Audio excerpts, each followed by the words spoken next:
Welcome to Cooped Up. My name's Emily, and I work at the Oakview Branch Library, and I'm here with Joe from Ronning. And we're here today to talk about food books and our best books that we've read this year. All of our books are available to be checked out from the library, so check our catalog. Joe, what's your favorite food book that you've read recently? My favorite was Cooked by Michael Pollan. He's the author of The Omnivore's Dilemma. It's probably his most familiar work.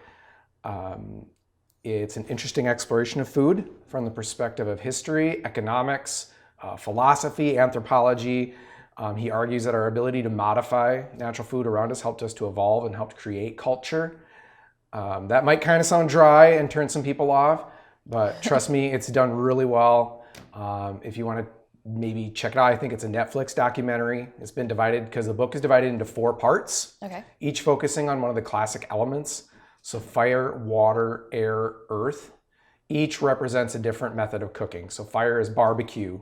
Water is cooking with liquid in a pot, like the basic way of cooking, braising, stewing. Each of these segments, he's with a different cook or expert in their field. So barbecue, he goes to pit masters in the Carolinas. With water, he's with Sami Nosrat, who also has her own documentary and her own Netflix show. Air is baking, the very basic act of baking bread, which is mostly air. I didn't know that. Yeah, and earth, which is the only one that doesn't apply heat. It's fermentation, or what he calls cold fire. Basically cooking or modifying edible substance with fermentation, bacteria, the fungi and the different things that sound gross. Yes. But they transform food into something edible that's pretty tasty and actually good for you. Interesting. And he goes, into the science behind it. And he also, what's really cool is towards the end of each part, he will go into cooking his own attempt at it. So he learns from them and then goes and tries it at home, which in the case of fermentation almost gets him kicked out of the house for about a week of sauerkraut stewing. That makes sense. Yeah, it's pretty gross. I'd kick someone out for that too. What was your food book? What did you pick? I chose the book Yes, Chef by Marcus Samuelsson. It is more about the person behind the food. So instead of it being about his dishes, it's about how he became a chef and his life. It starts with, he's born in Ethiopia and he is orphaned. And so he's adopted and moves to Sweden and grows up there. And it's about his journey working in restaurants. And he worked like 16-hour days, like 6 days a week sometimes. So he worked really hard. And now he's a famous chef and he has his own restaurant in Harlem. The Red Rooster? Yeah.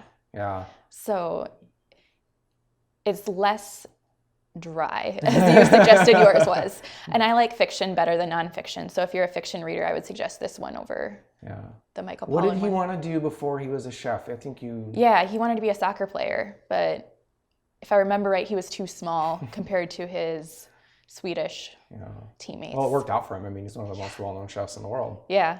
Yeah. He has a really interesting story. Yeah. So I recommend it. Cool. What's the best book you've read this year? So the best book that I read all year is one I talked about in a previous edition of Cooped Up. I think our summer edition, so look that up. But it is The Bear by Andrew Kravach. I had to go with it again. It is by far the best book I've read all year. It's a very powerful book. I've recommended it to several people. One of my friends, it helped him process the grief over losing a close family member.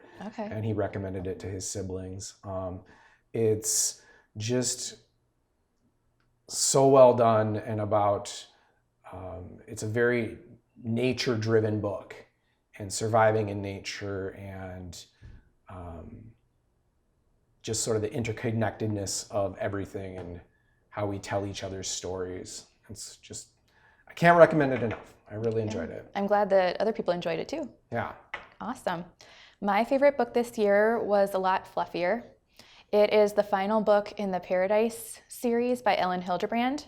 So you would need to read the first 2 books first, but Troubles in Paradise was the last one. And it is about, well, the trilogy starts with this woman who lives in Iowa City, and she finds out that her husband, who was supposed to be on a business trip in Texas or something, was actually on St. John, the island, and he died in a helicopter crash, and another woman was in the helicopter with him. That's scandalous. Yes, very scandalous. So it's about her unraveling the mystery of why he was there and why the FBI is knocking on her door and everything that he was up to that she did not know about. So it's kind of a mystery, kind of a romance. It's about the rest of the members of our family too, and how they process everything that they're going through. So it's not too trashy of a romance, is it? No. Okay, good. Yeah, I really liked it. You definitely have to start at the beginning of the trilogy, but yeah, it's fun. It's a good one. Well, that sounds really great. Thank you for joining us for this edition of Cooped Up. Let us know what your favorite read of the year was in the comments. And if you need help finding those or any of our suggestions, just go to your local library branch. Thank you.